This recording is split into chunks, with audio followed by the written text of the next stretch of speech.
Not on me. Sit down. I'm a female. Welcome back to Advocacy, Alchemy with Professor Ross. Today we have a good one, guys. In today's lecture, we're headed to Dayton, Ohio, where a March 2023 Bodycam video captures the arrest of a young woman. All right, I emphasize woman there, following an attempted armed robbery. But this isn't just about a criminal act. It's about the dramatic unraveling that followed. There's a psychological shift from bravado to breakdown, and the law that holds it all together. Today we'll walk through the footage, analyze the legal consequences, and talk about what evidence must be presented when someone is caught with a jacket full of heat. And in the end, I'll ask you what you're going to do when they come for you. Bad boy. All right, let's jump into it, guys. I last seen him run like on the side of one of these houses. So I don't know if he's in this garage or not. On Edmond.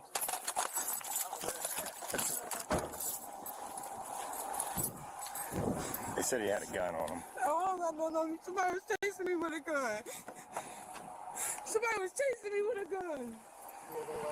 Help you put my pants up, please. You got him? Yeah. If someone was chasing you with a gun, why would you run from the police? That'd be the first person I'd go to. No, they didn't. We're gonna walk over to this car. Yeah, we're gonna walk on over here. Run from the police being chased by a gun. Here, right here. I said somebody was chasing Oh yeah. Well, he had a jacket on, and then he dipped it. No, I never had no jacket on. Look at me. I got on my. Look at me. Hey. Do you take me for a stupid person? Because I watched you take that jacket off, and I watched you run back down that alleyway. We ain't gonna have that conversation. I know better. Here, face the car. Face the How old car. are you? I'm 20. 20? Yeah. Face the car.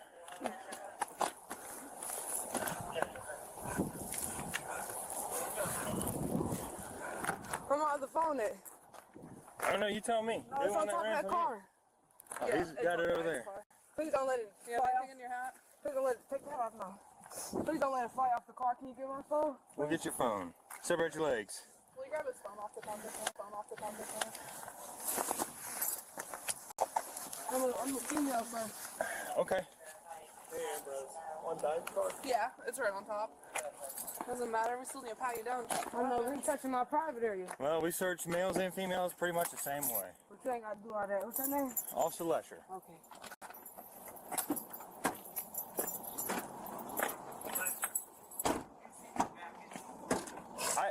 So I saw the jacket. It had like at the bottom of it, it had like orange flames on it. Yeah, that's what we're being told. And on the back in the middle, it had like a white design. Have a seat. I have no jacket on. All right, you can play me for a fool, but you see that thing right there? That fancy little thing that has the little red lights on? That's a dash camera, and it's very good. It's like 4K cameras. It caught you taking your jacket off. Can you give me something to drink? What's her name? I don't know. What's your name? I get some water. What's your name? Wallace? Wallace? I'm asthmatic, so. So, Where did he come from? all right, so I was coming down, was this Ray? See him come out the alley, or her come out the alley. Right down here, there's a house with like an orange, like concrete fence around it. Seen me, as soon as they rounded the corner, gone. She was gone. So, and then I come back around up here, and I see her in the alley, down by that garage that we went by. There was another juvenile with her? No, it was just her. Down by that garage that me and Winterby went to, and she was taking her jacket off. So in between, I think it's going to be 521 Maryland, she ran in between the houses, so she might have dumped the jacket over there. If they find the jacket, this should be our robbery suspect. Okay. So, from what we're told, this person went to take the keys and a car from a person at the Troy Dairy Mart and brandished a firearm. Okay. So Snap. like actual ag robbery charges. Yeah. Okay. And then I guess snapped the keys off, left the actual key portion in the ignition, and then took off. He got the jacket And 2 other guns. and 2 firearms in the jacket. You okay? I can't breathe. You you like me to roll your window down? Can I get something to drink? Well, I don't have anything to give you to drink. Roll your window down so you get some fresh air, though. Please don't spit. No, I'll spit out of it. Well, please don't do that, because if you get it in the cage, then I have to clean that up. Okay. That's gross. She slipped out of her cuffs.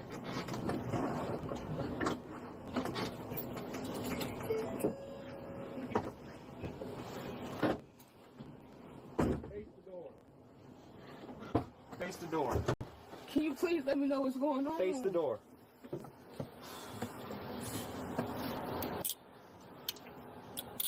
What's going on, sir? Can you please tell me what's going on? Face the door. Can you tell me what's going on? Can you please tell me what's Face the going on?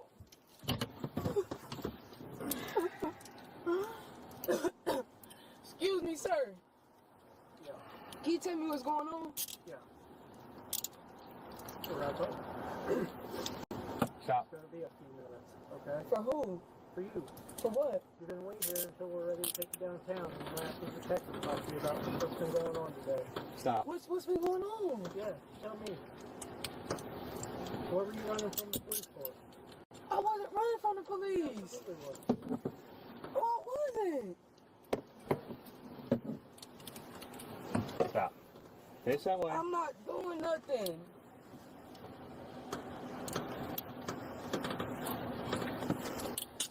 Keep facing that way. Don't move. Why are y'all doing all this? How am I gonna be able to get out? Well, you're not going to get out of those. It's not how you get in there. What, right there?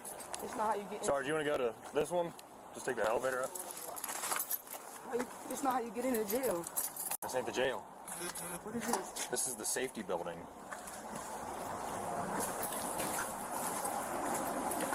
Going to that elevator right there. Why are we in a safety building? Because some people are going to come down here and talk to you.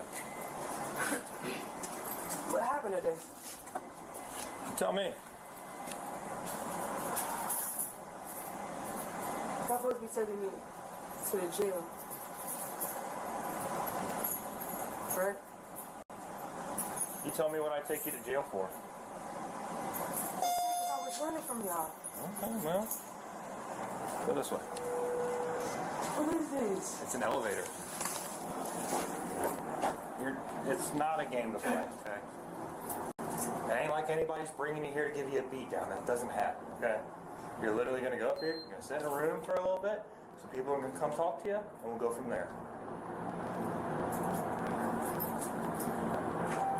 This is not how you go to the jail. The jail's right across the way. If that makes you feel any better. But why am I up here? Go this way. I've never been up here.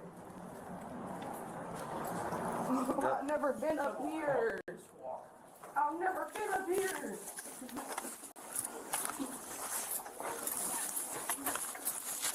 I've never been up here. We're not going to play this game. What is this? What is this? What's going You're on? sit in one of these rooms. I'll give her a good pat down again. Face this wall. What's going on? Face the wall. What's going on? What's going on? Separate your legs. What's going on? Stop. You knocked it off. What's going on? Did you stop? Please.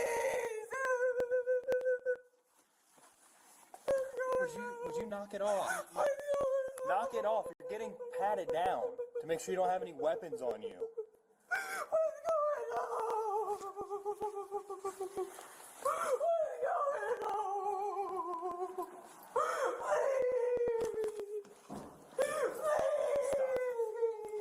Please. Stop. You're acting childish. Sit down. Sit down. Please. What's going on? What's going on?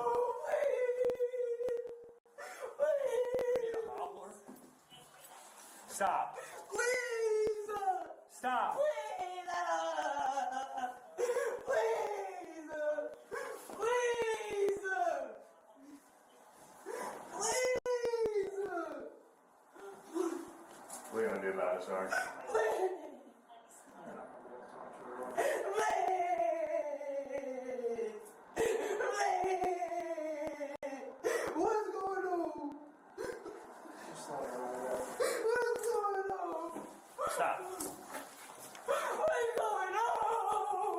tried to explain. I don't want to be up here. I don't want to be up here. Stop. I don't want to be up here.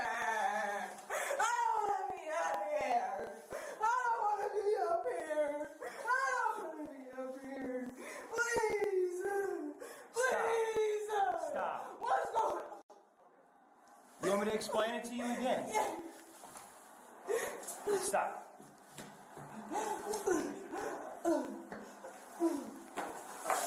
Hey, Shamira, would you just listen to me first? No, you're not saying nothing. We're trying to tell you right now. Curly is going to be here to help. Who is detective? Yeah, there's a detective assigned to your case. Who is my case? I got a case. You are impossible. I got a case. Stop. How do I got a case? How do I got a case? How do I got a case? How do I got a case? Oh, stand up. Stop.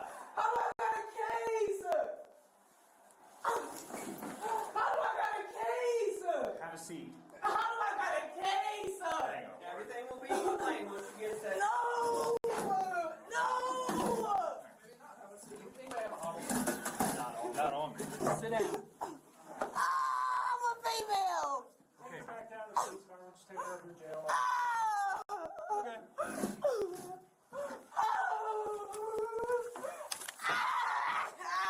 Mama! You call my mama!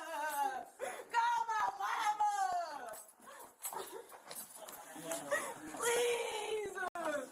Please! Oh my God! Knock it off. You're embarrassing yourself. Come on, mama! Oh! Oh! Oh! Oh! Oh!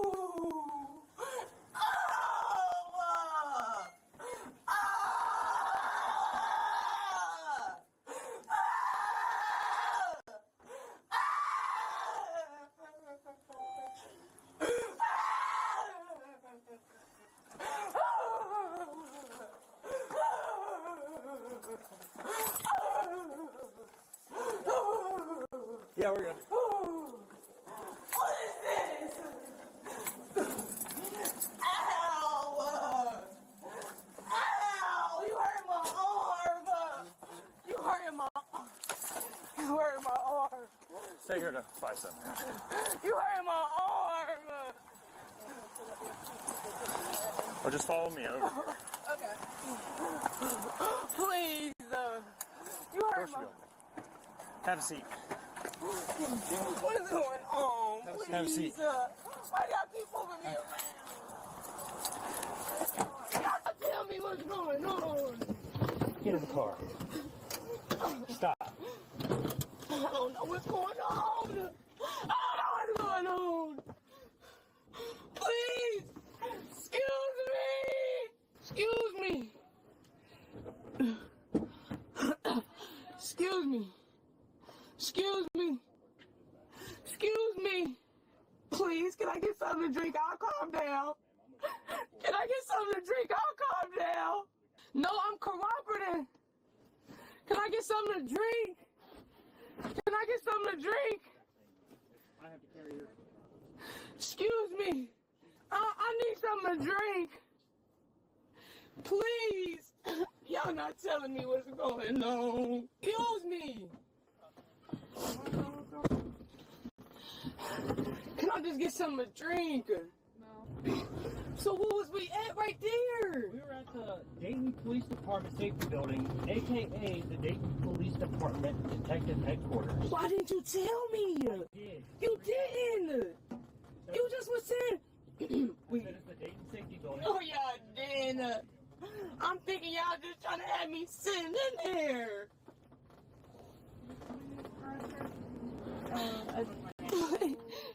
Okay, I'm sorry. I'm sorry. It's too late for that. All right, can I get something to drink? Sure am. Street? Can I get something to drink? No. I'm cooperating. All right, come on, let's go upstairs. I need something to drink. I can't breathe. I can't breathe. I can't breathe. Edmund I can't breathe. I think we go back. I think we go back to that garage. No.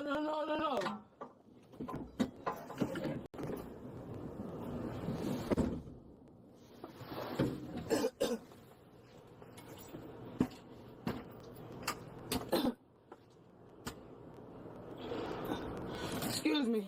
Can you give me something to drink? You'll get something in the jail.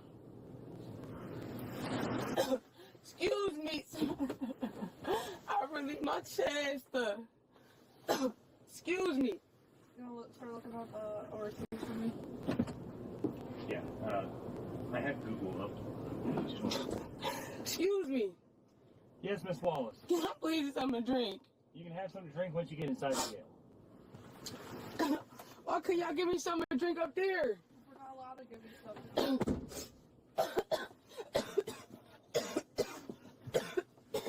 Tell them, can they give me something to drink?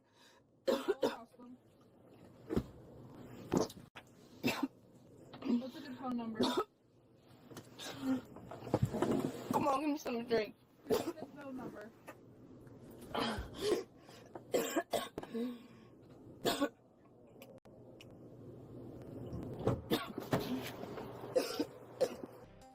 Okay, as you saw, a suspect was said to have brandished a firearm.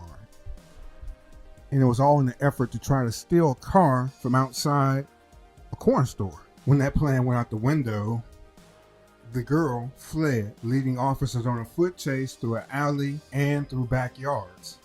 Once she's caught, this masculine presenting female, who's mistaken for a male, tried to convince the police that she was running from someone else who had a gun. The officers didn't buy it. One of them points out that he saw her take off her jacket, which they later found, and it had 2 weapons inside. From here, the drama escalates. In the police car, she pleads, acts like she can't breathe, begs for water, and then they go to a secure location. Notice that there was no symbols on the walls, anything to show that it's a police department location. And from here, her behavior, it completely breaks down. Yelling, crying, repeating the same thing over and over again, refusing to cooperate. It really goes to show that when you're looking at a serious arrest, you watch fear, guilt, and confusion crash into each other. And with that, let's break down the charges in this case. First, we have aggravated robbery. This is found under the Ohio Revised Code section 2911.01. This occurs when someone commits or attempts to commit a theft, and they either brandish a deadly weapon, and that's a gun, has dangerous ordnance, that's explosives, or causes serious harm. In this case, attempting to steal a car while armed fulfills the statute. This is a first-degree felony, and it carries a potential prison sentence of 3 to 11 years. Let's move on to the second offense. This one is carrying a concealed weapon. This is found in section 2923.12. This charge applies when someone knowingly conceals a deadly weapon on their person or nearby. Here, with 2 guns found in her jacket that she tried to ditch, that's evidence that strongly supports 2 counts of concealing a weapon. This is typically a first-degree misdemeanor, or it can be the lowest level felony, which is a 5th-degree felony in Ohio. Now, the first-degree misdemeanor carries up to 1 year in jail. That 5th-degree felony carries over 1 year in prison. Let's move on to the next one. Number 3, obstructing official business. This is found in section 2921.31. Running from officers and refusing to cooperate fits this charge. It's a 2nd-degree misdemeanor, but it can elevate up to a 5th-degree felony if it creates a risk of physical harm. And a prosecutor might ask for this because there was a foot chase, and later it was found out this person had weapons on them. All right, let's move on to the next. Number 4, receiving stolen property. This is found in section 2913.51. If any of the guns or the items that were covered were reported stolen, then this charge applies. The key question is always going to be whether the suspect knew or should have known the items were originally stolen. This is a 5th degree, all the way up to a 3rd degree felony, depending on the value of the property that was recovered. And number 5, weapons under disability. This is found under section 2923.13. This applies when someone is prohibited from having a weapon, such as persons with a felony record or juvenile violent offenses.